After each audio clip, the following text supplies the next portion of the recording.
मैं सर पे कफन बांध के निकला हूँ, ये संकल्प लेके निकला हूँ कि जब तक बिहार को विकसित राज्य नहीं बना दूंगा, मैं भी चैन की सांस नहीं लूंगा। खुद तो सत्ता हासिल कर लेते हैं और हम लोगों को उसी परिस्थिति में जीने के लिए छोड़ देते हैं। आज भी मेरे बच्चों को बिहार से बाहर जाना पड़ता है शिक्षा के लिए। आजादी के लगभग 80 साल के बाद भी क्यों हमारा प्रदेश एक विकसित राज्य नहीं बन पाया? जात पात धर्म मजहब के नाम पर बांटने का काम किया तो बदले में हमें क्या मिला? बिहारी हर क्षेत्र में आगे, तो मेरा बिहार इतना पीछे क्यों छूट गया? ये सवाल माताओं बहनों बुजुर्गों को दिल्ली तक जाना पड़ता है स्वास्थ्य सेवा के लाभ के लिए। नव संकल्प हमारे बिहार को विकसित राज्य बनाने का संकल्प है। जिस तरीके से बाकी के राज्यों ने तीव्र गति से विकास किया, तो आज भी हमारा प्रदेश मूलभूत जरूरतों के अभाव से जूझता है। क्या है उनका ये एमवाई समीकरण? हम लोगों को धर्म के नाम पर बांटना और जाति के नाम पर बांटना।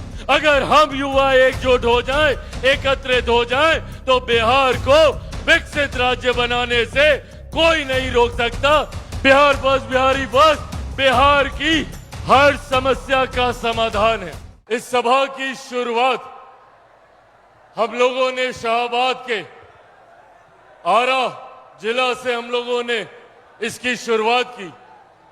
नालंदा के राजगीर होते हुए हम लोग सारण, सिवान, छपरा, मुंगेर, गया जी तमाम जगह से ये सभा होते हुए आज अंतिम सभा चुनाव से पहले हम लोग यहाँ पूर्णिया में आयोजित कर रहे हैं, जिसमें लगभग 6 जिले मिलाकर कटिहार, पूर्णिया, अररिया, किशनगंज, सहरसा, मधेपुरा, सुपौल लगभग 7 जिलों को मिलाकर आज हम लोगों ने इस सभा को आयोजित करने का कार्य किया। इसके पीछे का उद्देश्य क्या है? जब हम लोग नव संकल्प की बात करते हैं, क्या है ये नव संकल्प? नव संकल्प हमारे बिहार को विकसित राज्य बनाने का संकल्प है। नव संकल्प बिहारियों को अपना खोया हुआ गौरव, स्वाभिमान दिलाने का संकल्प है। नव संकल्प हमारी महिलाओं को सम्मान, बुजुर्गों को अधिकार और युवाओं को रोजगार दिलाने का संकल्प है। नव संकल्प बिहार को फर्स्ट और बिहारियों को फर्स्ट बनाने का संकल्प है। इसी लक्ष्य, इसी उद्देश्य के साथ हम लोग आगे बढ़ने का काम कर रहे हैं। और आज जब चुनाव की दहलीज पर बिहार खड़ा है, तो आज की ये मुलाकात और ज्यादा खास हो जाती है। आप सब जानते हैं कि अब बिहार में आने वाले दिनों में विधानसभा के चुनाव घोषित होने वाले हैं और ये विधानसभा के चुनाव निर्धारित करेंगे हम लोगों के आने वाले 5 साल का भविष्य।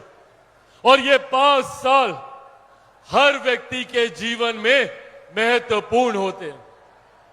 आज हम लोगों को ये पूछने की जरूरत है कि क्या कारण है कि भैया आजादी के लगभग 80 साल के बाद भी क्यों हमारा प्रदेश एक विकसित राज्य नहीं बन पाया?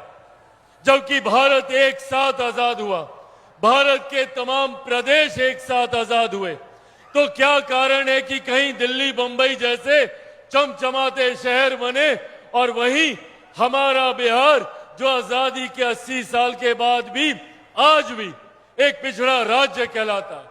यह सवाल हमें खुद से पूछना होगा कि कहां कमी रह गई, क्या चूक हुई कि जिस तरीके से बाकी के राज्यों ने तीव्र गति से विकास किया, तो आज भी हमारा प्रदेश मूलभूत जरूरतों के अभाव से जूझता है। आज भी मेरे बच्चों को बिहार से बाहर जाना पड़ता है शिक्षा के लिए। मेरे भाई बहनों को बिहार से बाहर जाना पड़ता है रोजगार के लिए। माताओं बहनों बुजुर्गों को दिल्ली तक जाना पड़ता है स्वास्थ्य सेवा के लाभ के लिए। क्यों? ये कारण जब तक हम समझेंगे नहीं, तब तक सही मायनों में विकसित बिहार का निर्माण हम लोग नहीं कर पाएंगे। और इसका सबसे बड़ा कारण है जातीय व्यवस्था, जिसने बिहार और बिहारियों को सिर्फ बांटने का काम किया। और कई ऐसे राजनीतिक दल हैं, कई ऐसे राजनेता हैं जो हम लोग को जाति के नाम पर बांटकर अपनी राजनीतिक रोटियां सेकने का काम करते हैं, जो कभी जात के नाम पर, कभी धर्म के नाम पर भाई को भाई से लड़वाने का काम करते हैं और बदले में खुद तो सत्ता हासिल कर लेते हैं और हम लोगों को उसी परिस्थिति में जीने के लिए छोड़ देते हैं। आज बिहार से निकला हुआ युवा दूसरे राज्यों में जाकर, दूसरे देशों में जाकर बड़े से बड़े पद पर विराजमान है, बड़े से बड़ा व्यवसाय कर रहा है। बिहारी हर क्षेत्र में आगे है। आप मीडिया हाउसेज में चले जाइए, बड़े पदों पे आपको बिहारी मिलेंगे। आप कोई बिजनेस घराने में चले जाइए, बड़े पदों पर आपको बिहारी मिलेंगे। अधिकांश आईएएस आईपीएस ऑफिसर्स बिहारी हैं।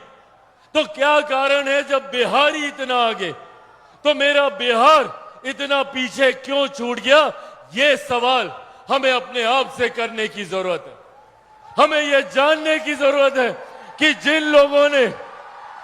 लोगों ने हमें जात पात धर्म मजहब के नाम पर बांटने का काम किया, तो बदले में हमें क्या मिला? जिन लोगों ने अपनी राजनीतिक रोटियां जाति धर्म के नाम पर हमें बांटकर सेकी, तो उन्होंने बदले में हमें क्या दिया? आज कई ऐसे राजनीतिक दल हैं, राजद जैसी पार्टी, जो सीने पे तमगे की तरह एमवाई समीकरण को लेकर चलती है। क्या है उनका ये एमवाई समीकरण? हम लोगों को धर्म के नाम पर बांटना और जाति के नाम पर बांटना, ये है उनका एमवाई समीकरण। आपने बांटा, हम बटे भी। 15 साल 90 का पूरा दशक दे दिया, एक पूरी पीढ़ी हम लोगों की चली गई आप पर विश्वास करते हुए, पर बदले में हमें क्या मिला? एम को क्या मिल गया, वाई को क्या मिल गया? आज सब उसी बदहाल परिस्थिति में है। इसीलिए साथियों, आज आग्रह करने आया हूं, जरूरत है हमें एकजुट होने की, हमें एकत्रित होने की। हमें इस बात को समझने की जरूरत है कि जिन लोगों ने हमें बांटा, उन्होंने अपना घर तो सजा लिया, पर हम लोगों को उसी बदहाली में जीने के लिए छोड़ दिया। आज की तारीख में मैं भी एक एमवाई समीकरण के साथ आगे बढ़ने का काम कर रहा हूं, पर मेरे एम में महिलाएं हैं, जो कि हमारे देश की ही नहीं, दुनिया की आधी आबादी है। मेरे वाई में युवा है, जो हमारे देश की, हमारे प्रदेश की सबसे बड़ी आबादी है। और मैं आग्रह करूंगा अपने तमाम युवा साथियों से कि पहचानिए अपनी ताकत को, पहचानिए अपनी ताकत को। 65% युवा बिहार में ऐसा है जिसकी आयु 35 वर्ष से कम है। अगर हम युवा एकजुट हो जाएं, एकत्रित हो जाएं, तो बिहार को विकसित राज्य बनाने से कोई नहीं रोक सकता। जरूरत है हमें एकजुट होने की, जरूरत है हमें जात पात धर्म मजहब से उठकर सही मायनों में एक ऐसे नेतृत्व, एक ऐसे नेता, एक ऐसी सरकार को चुनने की जो आपकी बात करे, जो जब चुन कर जाए तो बिहार की विधानसभा में खड़े होकर आपकी समस्याओं का जिक्र करे। और इसी सोच के साथ हम लोगों ने बिहार फर्स्ट, बिहारी फर्स्ट की सोच को तैयार किया। और मैंने सालों दिए हैं बिहार फर्स्ट, बिहारी फर्स्ट को तैयार करने के लिए। बिहार फर्स्ट, बिहारी फर्स्ट बिहार की हर समस्या का समाधान है। भले वो बिहार में बाढ़ सुखाड़ की समस्या हो, वो यहाँ पे रोजगार की समस्या हो, यहाँ पे शिक्षा की समस्या हो, यहाँ की स्वास्थ्य सेवाओं की समस्या हो, यहाँ के किसानों की समस्या हो, यहाँ के मजदूरों की समस्या हो। आज हम लोगों ने बिहार फर्स्ट, बिहारी फर्स्ट के माध्यम से सिर्फ समस्याओं का जिक्र नहीं, उसके समाधान पे हम लोगों ने काम करने का कार्य किया। मैं चाहता हूं कि जब हम लोग मजबूती से आए, तो आपके लिए समस्या की बात ना करें, उसका समाधान आपको करके दें। ताकि आने वाले दिन में मेरे किसी भाई बहन बच्चा बच्ची को बिहार छोड़कर बाहर ना जाना पड़े, उसको अपना राज्य छोड़कर बाहर ना जाना पड़े। आपको अपने राज्य में, अपने जिले में, संभवतः अपनी प्रखंड, अपनी पंचायत में आपको रोजगार के अवसर मिले, इस सोच के साथ चिराग पासवान आगे बढ़ने का काम कर रहा है। साथियों, मैं एक ऐसे परिवार से आता हूं जिन्होंने अपना पूरा जीवन बिहार बिहारियों के लिए समर्पित करने का कार्य किया। मेरे नेता, मेरे पिता आदरणीय रामविलास पासवान जी ने, उनसे जितना बन पड़ा उन्होंने बिहार और बिहारियों के लिए करने का काम किया। पर मैं जानता हूं कि अभी भी उनके सपने अधूरे हैं, अभी भी उनके कई कार्य अधूरे हैं। ऐसे में उनके सपनों को पूरा करने के सोच के साथ निकला हूं। यहां पे मौजूद हर बुजुर्ग जिसने बिहार को विकसित राज्य बनने की सोच रखी, उनके सपनों को पूरा करने निकला हूं। हमारी पिछली पीढ़ी ने बहुत संघर्ष किया, अब जरूरत है इस संघर्ष पर पूर्ण विराम लगाने की। अनंत संभावनाएं हैं हमारे प्रदेश में, अनंत संभावनाएं हैं। हमारा प्रदेश, अगर हम सब मिलकर एकजुट होकर अगर हम लोग कार्य करें तो हमारे देश का सबसे विकसित राज्य हमारा प्रदेश बन सकता है। इतनी क्षमता है हमारे राज्य में। पर दिक्कत यहां पर सिर्फ जात पात धर्म मजहब पर लोग काम करते हैं, विकास पर कोई काम नहीं करता।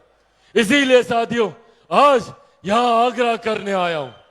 मैं सर पे कफन बांध के निकला हूं, ये संकल्प लेके निकला हूं कि जब तक बिहार को विकसित राज्य नहीं बना दूंगा, मैं भी चैन की सांस नहीं लूंगा। ये वादा आप लोगों से करता हूं।